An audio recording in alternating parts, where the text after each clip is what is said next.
여러분 안녕하세요. 핫설입니다. 이번 시간에는 늘 언제나 그래왔던 것처럼 완전 그지 같은 사연 하나 가지고 왔는데요. 범인이 되게 많아요.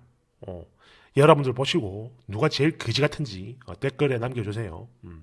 봅시다.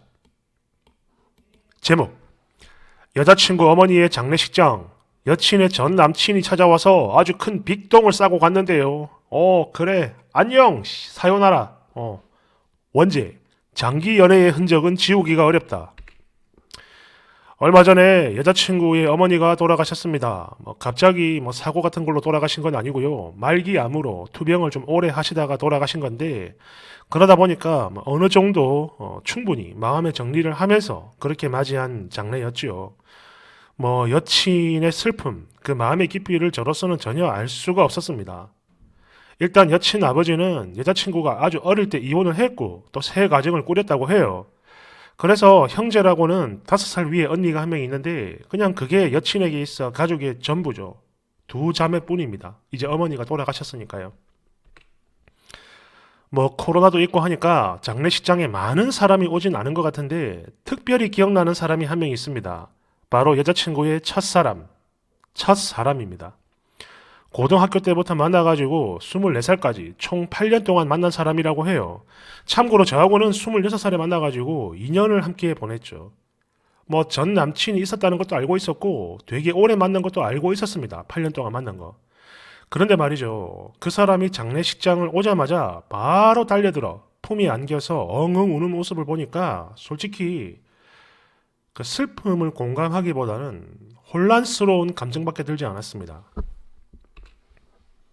그리고 여친의 언니도 고맙다며 엄청 반기는 분위기였고, 그 사람들과 그 시간들을 공유하지 못했던 저 혼자만 소외된 그런 이상한 기분이었죠.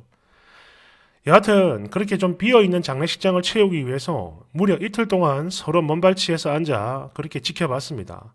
그 사람도 자리를 지키며 있었고, 또 당장 저보다 그 사람이 더 가깝고 그 두 사람에게는 또 그 사람이 더 필요해 보였어요. 언니와 동생에게는 그 남자가 필요해 보였다, 이런 겁니다. 와, 얼마나 뻘쭘해. 같이 있었답니다. 이틀 3일을. 그 사람은 발인 날까지 함께 있어줬고 화장터에서조차 저에게 자리를 내어주지 않았습니다. 그리고 그 사람 품에 안겨서 우는 여자친구를 보고 또 울었네요. 이때 처음으로 우리 두 사람 관계의 공허함을 느꼈습니다. 아직도 이해를 해보려고 노력은 하는데요. 너무 씁쓸해요. 이해가 안 됩니다. 후기 있습니다. 댓글 1번.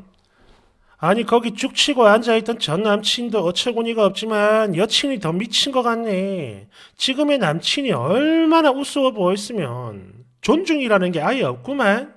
헤어지세요. 2번. 헐, 이건 아이만 없다 뿐이지 그냥 이혼녀 수준이구만. 나는 절대 그냥 못 넘어간다 이런 거. 아니 이게 말이 되는 거요? 만약 이거를 그냥 넘어간다면 쓰니 당신은 살아있는 부처지 뭐. 아니 부처도 안 돼. 3번. 이 사연 글쓴이 참 좋은 사람 같네요.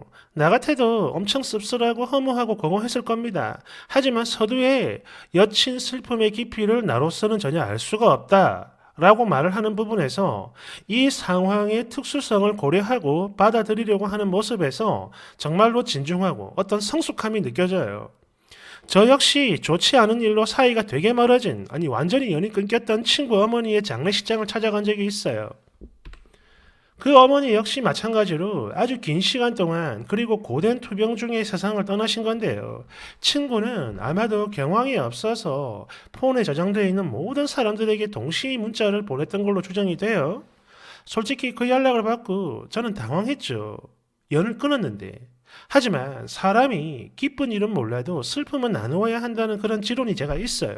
그래서 바로 식장으로 달려갔죠. 그리고 그곳에서 너무나 오랜만에 만난 그 친구는 저를 보자마자 제 품으로 달려들었고 그렇게 안겨서 엉엉 울었습니다. 그리고 그게 끝이었어요. 그 이후로 지금까지 그 친구와 시간을 보낸 적은 단 한 번도 없습니다. 가끔 그 친구가 나에게 안겨 울었던 그날을 떠올리죠. 그러다 여전히 나는 이해하지 못합니다. 그렇지만 그 하염없는 슬픔 속에서 그 친구 마음이 어떤 식으로 움직였는지 가늠을 할 수 없기 때문이에요. 하여 저기 본문에 나온 여친이 전 남친에게 했던 것들, 뭐 안겨서 운다든지 하는 거, 이게 어떤 미련이나 사랑이라고 생각이 들진 않아요. 지독한 슬픔 앞에서 사람은 누구나 충분히 그럴 수 있는 거니까요. 대댓글. 물론 부모를 잃은 당사자는 그럴 수 있다고 보지만 전 남친은 아닙니다. 현 남친을 조금은 배려했어야 한다고 봐요. 어? 2번.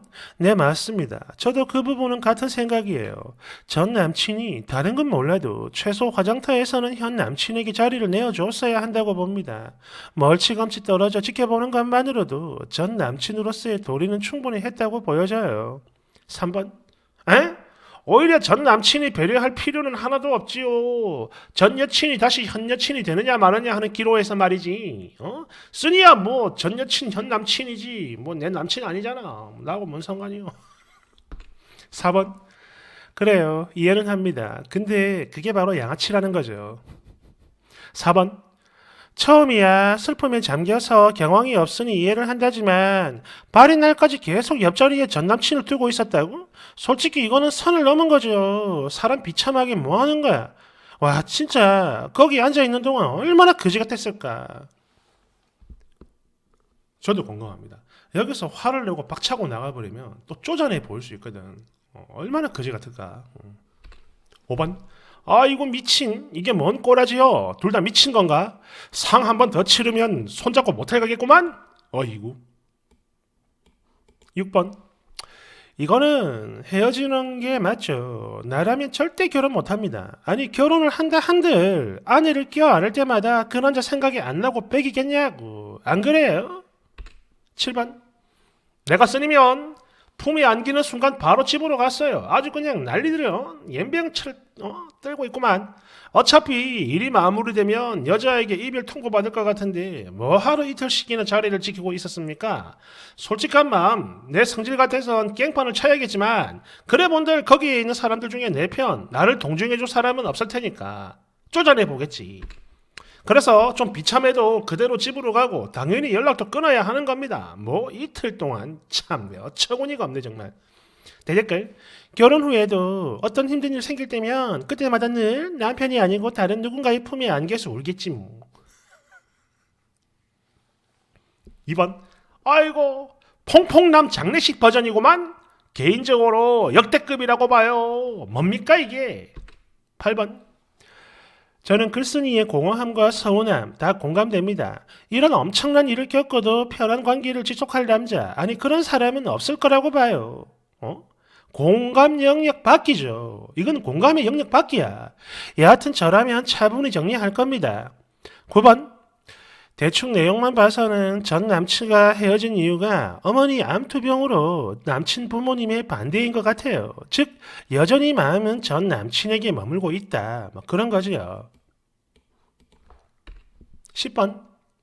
글쓴이는 그냥 여친에게 버림을 받은 겁니다. 여친 행동을 봐서는 전 남친 오지게 좋아했는데 차여가지고 물론 이유는 잘 모르겠지만 어쨌든 차여가지고 정말 어쩔 수 없이 현 남친 즉 글쓴이를 만나고 있었던 건데 거기서 갑자기 사랑하는 전 남친이 몸소 위로하러 나타나니까 뒤도 안 돌아보고 떠난 걸로 보인다 이거죠.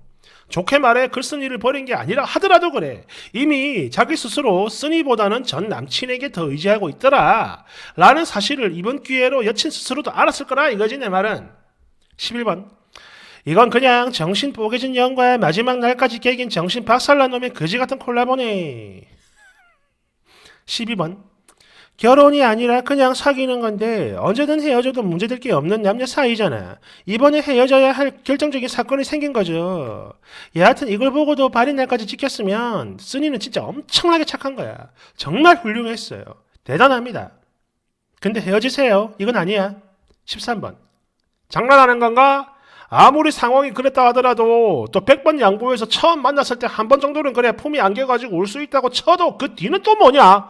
그 이후에도 쭉 자리를 안 내주고 안겨서 또 울었다고. 야 이거는 뭐 현 남친을 완전 개 호구로 보는구만.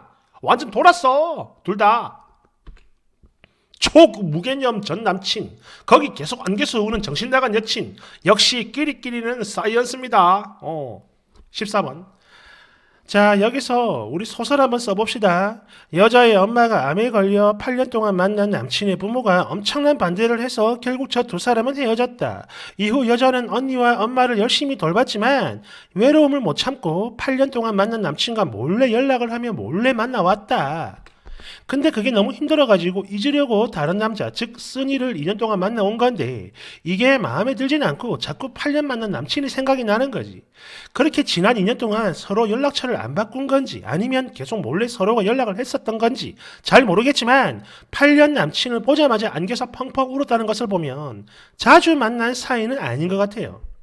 또 8년 전 남친도 다른 사람들 보는 앞에서 여자를 품에 안고 그 자리를 지켰다는 걸 보면 분명 이 사람 역시 여자를 잊지 못하고 최소 번호 정도는 가지고 있었을 거다 이거지. 여하튼 그렇게 2년을 보내다가 엄마가 돌아가셨고 폰에 있는 번호 단체로 연락하는 거 이걸 했겠죠. 그렇게 해서 8년 남친은 소식을 듣고 왔는데 만약 여기서 여자가 2년 동안 엄마 병수발 한 거 힘든데 무슨 사랑이야. 8년 된 우리도 헤어졌는데 뭐 이런 식으로 8년 된 남친에게 새 남친을 숨겨왔다면 그래서 8년 남친은 그 상황을 아예 모르기 때문에 여자가 안기는 대로 다 받아주고 그 자리를 지킨 건 아니겠죠 설마. 설마 현 남친이 있는 거 존재한다는 걸 알면서도 그랬다면 여자만 쓰레기가 아니라 8년 전 남친도 쓰레기인 거죠.